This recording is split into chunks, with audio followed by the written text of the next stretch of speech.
क्या आप भी प्रेगनेंसी के लिए प्लान कर रही हैं और कंसीव नहीं कर पा रही हैं?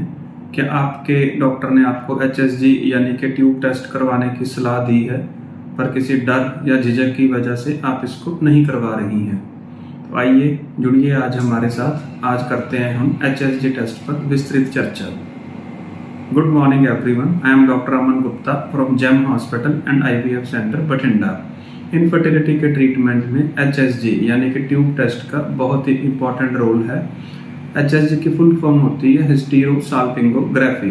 हिस्टीरो का मतलब है uterus, salpingo denotes the tubes and graphy का मतलब है उनको स्टडी करना। HSG के जरिए हमें यूट्रस और ट्यूब्स को स्टडी करने का मौका मिलता है। सबसे पहले बात करते हैं HSG से हमें क्या क्या इंफॉर्मेशन मिलती है। HSG टेस्ट से हमें यूट्रस यानी कि बच्चेदानी के साइज, शेप, उसकी कैविटी, उसकी कैपेसिटी, उसमें किसी किस्म की मॉर्फोलॉजिकल एबनॉर्मैलिटीज के बारे में पता लगता है। यूट्रस की कई तरह की स्ट्रक्चरल एबनॉर्मैलिटीज मतलब बनावटी खराबियां, जैसे कि unicornuate uterus, bicornuate uterus, septate uterus etcetera का डायग्नोसिस हम HSG टेस्ट के जरिए बना सकते हैं। कई बार यूट्रस की अंदर की परतें आपस में चिपक जाती हैं, एडिशंस बन जाते हैं, जिसको कि एशरमैन सिंड्रोम कहते हैं, और ऐसे पेशेंट्स भी कंसीव नहीं कर पाते। इस प्रॉब्लम का डायग्नोसिस भी हम HSG टेस्ट से बना सकते हैं। अगर यूट्रस की कैविटी के अंदर कोई गांठ है, जैसे कि सबम्यूकस फाइब्रॉइड, पॉलिप, इनका पता भी हमें HSG से लगता है। यूट्रस के अलावा HSG से हमें फेलोपियन ट्यूब्स की कंडीशन और उनकी पेटेंसी के बारे में पता लगता है। अगर फेलोपियन ट्यूब्स में कहीं पर किसी भी किस्म की कोई रुकावट है, कोई ब्लॉकेज है, तो उसका डायग्नोसिस हम HSG से बना सकते हैं। HSG टेस्ट से हमें ब्लॉकेज का लेवल भी पता लगता है कि क्या ये ब्लॉकेज यूट्राइन एंड पे है या मिड ट्यूबल लेवल पे है या डिस्टल ट्यूबल जिसको कि फिब्रल एंड कहते हैं वहां पर है। उसके अकॉर्डिंगली ही हम आगे का ट्रीटमेंट प्लान कर सकते हैं। अब आगे बात करते हैं कि HSG टेस्ट कब करवाना चाहिए। साइकिल की ब्लीडिंग खत्म होने के 2 दिन के बाद आप ये टेस्ट करवा सकती हैं। मतलब जब भी पीरियड्स आते हैं, अगर उस दिन को फर्स्ट डे मान लिया जाए तो 6th से लेके 10th डे के बीच में HSG टेस्ट करवाया जा सकता है। ब्लीडिंग के दौरान ये टेस्ट करवाने पर इन्फेक्शन का रिस्क रहता है और कैविटी के अंदर ब्लड होने की वजह से कई बार इसकी रिपोर्ट सही नहीं आती। अगर 10th डे के बाद हम ये टेस्ट करवाते हैं तो उसमें ये रिस्क रहता है कि बाई चांस अगर आपको प्रेगनेंसी है तो ये टेस्ट प्रेगनेंसी को डिस्टर्ब कर सकता है। अब बात करते हैं कि ये टेस्ट कैसे करते हैं। इस टेस्ट को करने के लिए यूट्रस के अंदर एक कैनुला इंसर्ट किया जाता है। इस कैनुला के थ्रू एक रेडियोपेक डाई पुश की जाती है।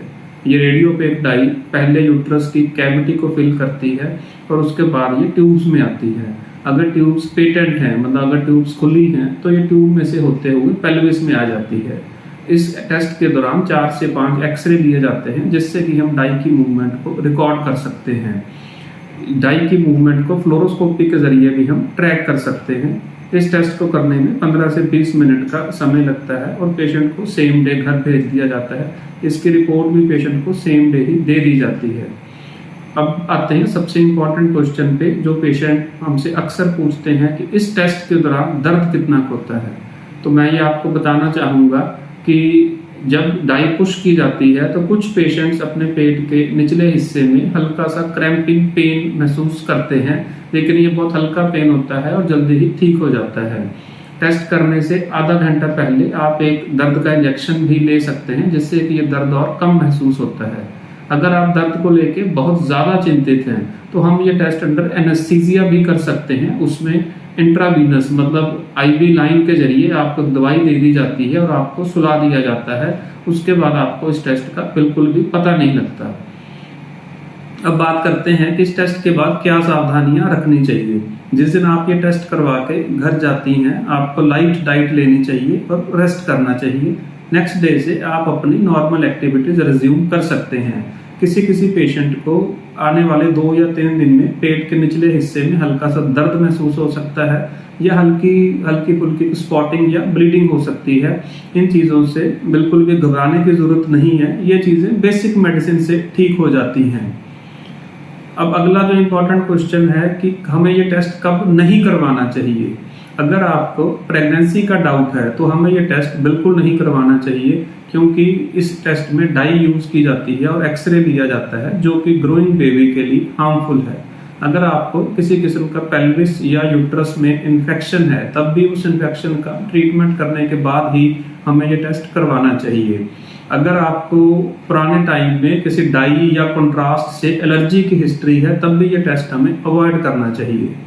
कुछ पेशेंट ये पूछते हैं कि क्या इस टेस्ट से प्रेगनेंसी होने की प्रोबेबिलिटी बढ़ भी जाती है। जी हाँ, बिल्कुल। जब डाई पुश की जाती है तो ये ट्यूब्स को फ्लश करते हुए निकलती है, तो उससे अगर ट्यूब्स में थोड़ी बहुत ब्लॉकेज है तो वो खुल जाती है और आने वाले टाइम में प्रेगनेंसी होने की प्रोबेबिलिटी बढ़ जाती है। सो फाइनली मैं यही कहना चाहूँगा कि HSG टेस्ट से बिल्कुल भी डरने और घबराने की ज़रूरत नहीं है। ये एक बड़ा ही सिंपल टेस्ट है, लेकिन इसका इनफर्टिलिटी के ट्रीटमेंट में बड़ा इंपॉर्टेंट रोल है। अगर आप प्रेगनेंसी के लिए ट्राई कर रही हैं, कंसीव नहीं कर पा रही हैं, अगर आपके बाकी फैक्टर्स नॉर्मल हैं, मतलब आपके अंडे ठीक बनते हैं, हार्मोन का लेवल नॉर्मल है, आपके हस्बैंड की रिपोर्ट नॉर्मल है, तो आपको HSG टेस्ट जरूर करवाना चाहिए। इस टेस्ट के अकॉर्डिंगली हम आगे का आपका ट्रीटमेंट प्लान कर सकते हैं।